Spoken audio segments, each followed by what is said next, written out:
नमस्कार दोस्तों। तो आज के इस वीडियो में हम प्रोबेबिलिटी मतलब कि प्रायिकता पे बेस्ड क्वेश्चन को करना सीखेंगे कि इसके क्वेश्चन को किस प्रकार से आसानी से बना सकते हैं।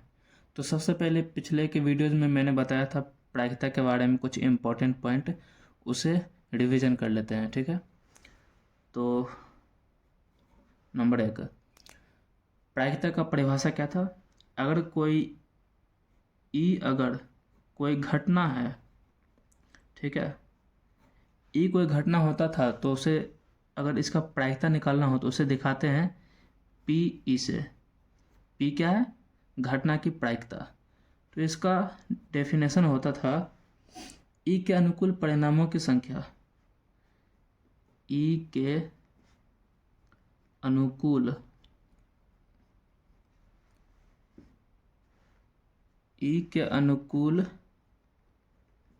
परिणामों की संख्या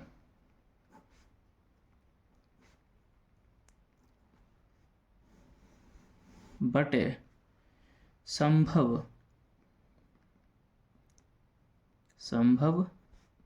परिणामों की कुल संख्या।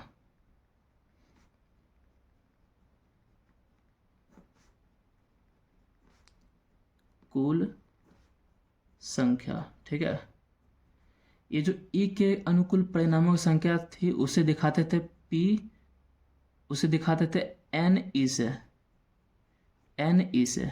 ठीक है, और जो संभव परिणामों की कुल संख्या थी उसे दिखाते थे एन एस से, ताकि हमें बार बार ये लंबा लंबा स्टेटमेंट लिखना न पड़े, शॉर्ट में ऐसे लिख दे। ठीक है, नंबर 2, ये जो प्रायिकता है इसका वैल्यू 0 से 1 के बीच में होता था। तो प्रायिकता का वैल्यू जो होता था 1 से कम या बराबर होता था, या फिर 0 से बड़ा या 0 होता था। मतलब कि 0 और 1 के बीच होता था, या फिर 0 और 1 के बराबर होता था प्रायिकता की मान। ठीक है, दूसरी बात, ये जो घटना ई है, ई के घटना के होने की प्रायिकता और ई घटना के नहीं होने की प्रायिकता का योग 1 होता है। मतलब कि ई घटना होने की प्रायिकता और ई घटना के नहीं होने की प्रायिकता, और नहीं होने तो इसे यहाँ पे डैश लगा देते हैं, इसका योग 1 होता है। ये हमने पढ़ा था, मिला जुला कितना ही इम्पोर्टेंट पॉइंट है। तो अब इस पे बेस्ड क्वेश्चन करते हैं। तो आपको क्वेश्चन एक दिख रहा होगा, पासे वाला। तो इसमें क्या है, किसी पासे की एक फेंक में एक विषम संख्या आने की प्रायिकता ज्ञात करें, 5 से कम अंक आने की प्रायिकता ज्ञात करें।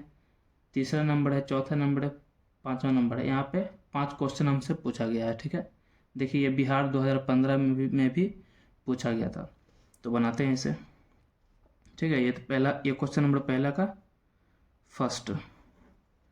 पहले बोला है कि एक विषम संख्या आने की प्रायिकता ज्ञात करें। एक पासा के फेंकने पर विषम संख्या आने की प्रायिकता। तो पासे में विषम संख्या कौन कौन होगा? देखिए, पासे में पूरी संख्या क्या होता है? 1 होता है, 2 होता है, 3 होता है, 4 होता है, 5 होता है, 6 होता है। इसमें विषम कौन कौन सा है? 1, 3, 5। तो पूरे विषम संख्या कितने हैं? 3। तो हमारा एन ई क्या हो जाएगा? 3। और एन एस क्या होगा? पूरे परिणाम तो 6 हैं, तो एन एस क्या हो जाएगा? 6।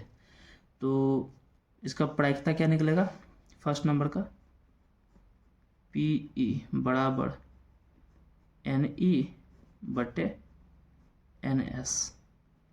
एन ई का मान कितना है? 3, और एन एस का 6। काटेंगे तो क्या आ जाएगा? 1/2। तो इसका प्रायिकता क्या आ गया? 1/2। दूसरा क्वेश्चन देखते हैं, इसका सेकंड नंबर। सेकंड में क्या कहा गया है?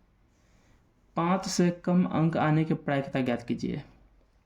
तो यहीं पे देखिए, 5 से कम कौन सा है? 4, 3, 2, 1। कितने अंक है? 1, 2, 3, 4। तो एन ई क्या हो जाएगा? 5 से कम कितने हैं? 1, 2, 3, 4। तो एन ई हो जाएगा 4।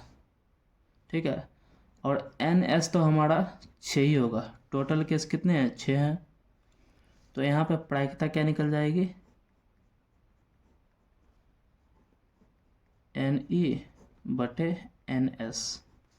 NE कितना है 4 और 6, तो काटेंगे तो 2/3, तो इसका प्रायिकता क्या आ जाएगा 2/3। ये सेकंड नंबर का था। थर्ड नंबर देखते हैं अब।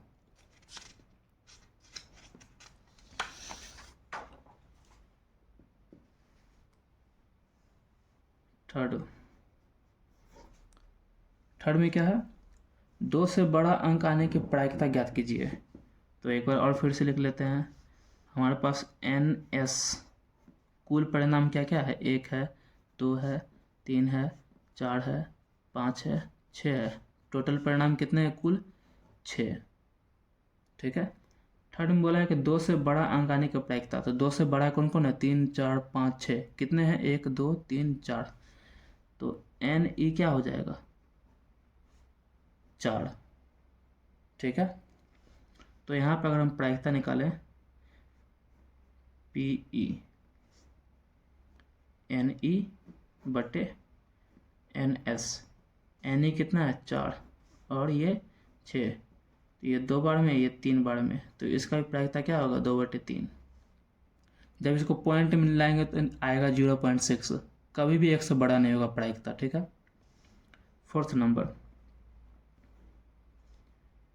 में क्या है, 2 और 6 के बीच अंक आने की प्रायिकता क्या होगा, तो NS फिर से एक बार लिख लेते हैं। NS क्या होगा हमारा टोटल नंबर परिणाम का, 1 2 3 4 5 6 बराबर 6, 6 के 6 होंगे परिणाम कुल। NE बोला है कि 2 और 6 के बीच अंक आने की प्रायिकता, 2 और 6 के बीच, 2 और 6 के बीच कितना अंक है 1 2 3, क्या क्या है 3 है, 4 है और 5 है, कितने हैं 3, तो इसका प्रायिकता क्या हो जाएगा NE बटे NS 3/6, 1/2 आ जाएगा। या फिर P आप ना लिख करके ये भी लिख सकते हैं कि 2 और 6 के बीच आने की प्रायिकता बराबर 10/10। ठीक है। 5 नंबर में आते हैं। 5 में क्या है, एक अभाज्य संख्या आने की प्रायिकता। देखिए इसमें भी NS क्या हो जाएगा 1 2 3 4 5 6, पूरे 6 हैं परिणाम। NE बोला है कि अभाज्य संख्या वो होते हैं जो खुद से विभाज्य हो तथा दूसरे संख्या से विभाज्य नहीं हो।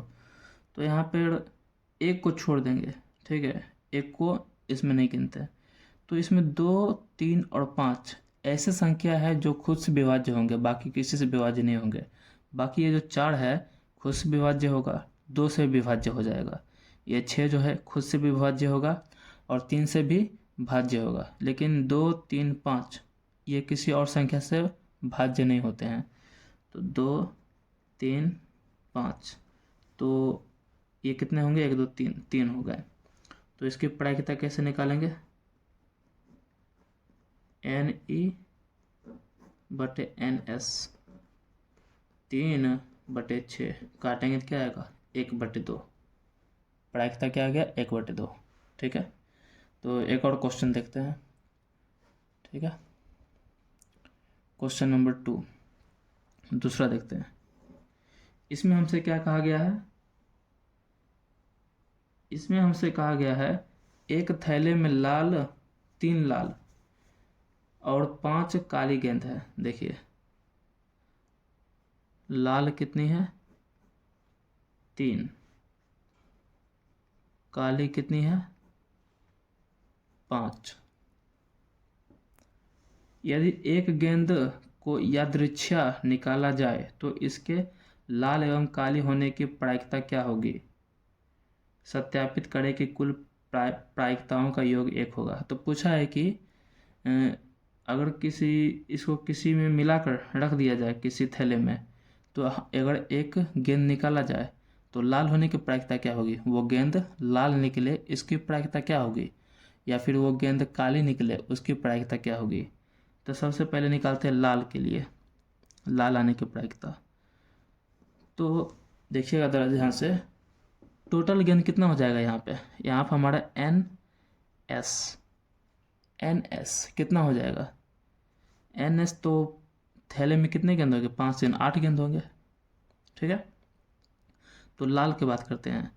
तो अगर हमें लाल लाने की प्रायिकता लाना है तो उसे दिखाते हैं हम पी आर से, आर मतलब रेड। तो एन ई बटे एन एस, एन ई अनुकूल परिणाम। तो लाल आने की प्रायिकता चाहिए, तो पूरे लाल गेंद कितने हैं, 3, तो ऊपर 3 लिखेंगे, और कुल परिणाम कितने हैं, 8, तो नीचे 8। तो इसका प्रायिकता क्या हो जाएगा, 3/8। सेकेंड नंबर, काली गेंद आए उसकी प्रायिकता क्या होगा, पी बी से दिखाते हैं। तो एन ई बटे एन एस। तो काली आने की अनुकूल प्रायिकता, अनुकूल परिणाम क्या होगा, 5, क्योंकि गेंद तो 5 ही है, तो 5 ऊपर लिखाएगा और नीचे 8। तो इसका प्रायिकता क्या आ गया, 5/8। और हमसे कहा है कि सत्यापित करें कि कुल प्रायिकताओं का योग 1 होता है। तो ये जो हमने 2 प्रायिकता निकाला है इसका योग 1 होता है, ये हमें बताना है। तो ये भी बता देते हैं, दोनों को जोड़ देते हैं, P R plus P B. ठीक है, पी आर की जगह क्या है, 3/8, और पी बी की जगह पे 5/8। 8 एलसीएम ले लेंगे तो क्या हो जाएगा, ऊपर 3 + 5, ऊपर 3 + 5 8, नीचे 8, काटेगा तो क्या आ गया, 1 आ गया। मतलब कि P R plus P B कितना आ गया, 1 आ गया, और ये तो आना ही है। ठीक है, प्रायिकताओं का योग होने का नहीं होने का दोनों का योग कितना होता है, 1 के बराबर ही होता है। ठीक है, तो इस वीडियो में इतना ही, मिलते हैं नेक्स्ट वीडियो में। Thank you.